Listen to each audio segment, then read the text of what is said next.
Halo guys, selamat malam.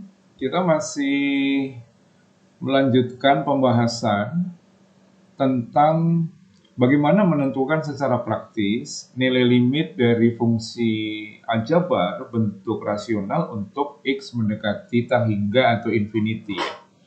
Nah, di layar kita sudah eh, tampilkan, bisa kita lihat bersama, ada sebuah fungsi ya, yaitu akar dari 3x minus 2 dikurangi akar x plus 3.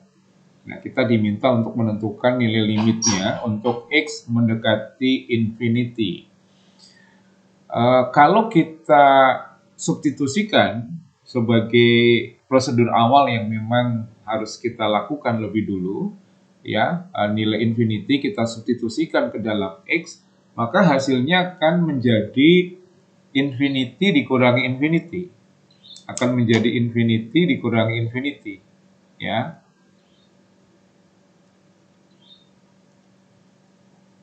Menjadi infinity dikurangi infinity, ya.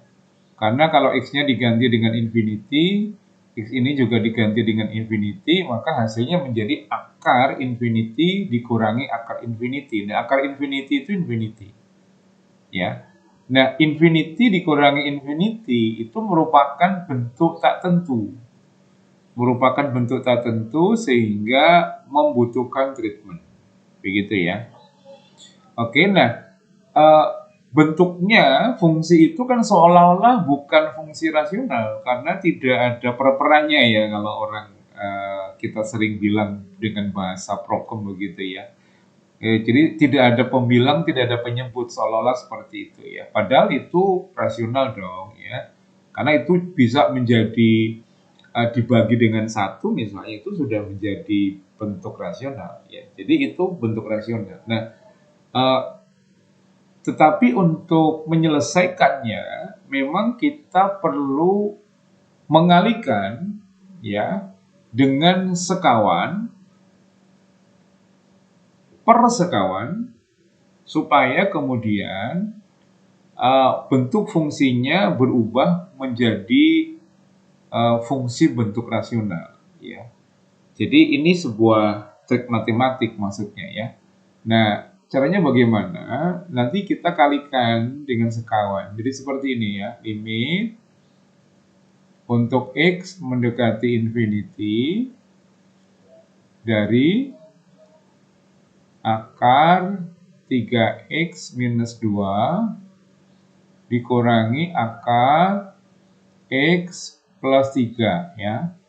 Nah, ini dikali dengan sekawannya, yaitu akar 3x minus 2 dikurangi, ditambah ya. Sekawan itu kan harus beda tanda ya. Kalau ini minus ya ini plus ya.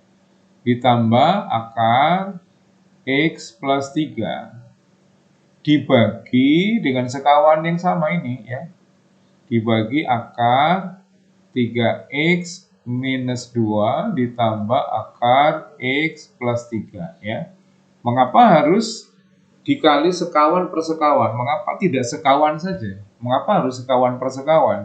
Karena ini hakikatnya kan sama dengan 1. Ya, kalau kita hanya mengalihkan dengan sekawan, berarti kita merubah nilai dari soal. Karena soalnya dikalikan dengan sebuah fungsi lain. Tapi kalau ini kita seolah-olah mengalihkan dengan sebuah fungsi lain, padahal tidak.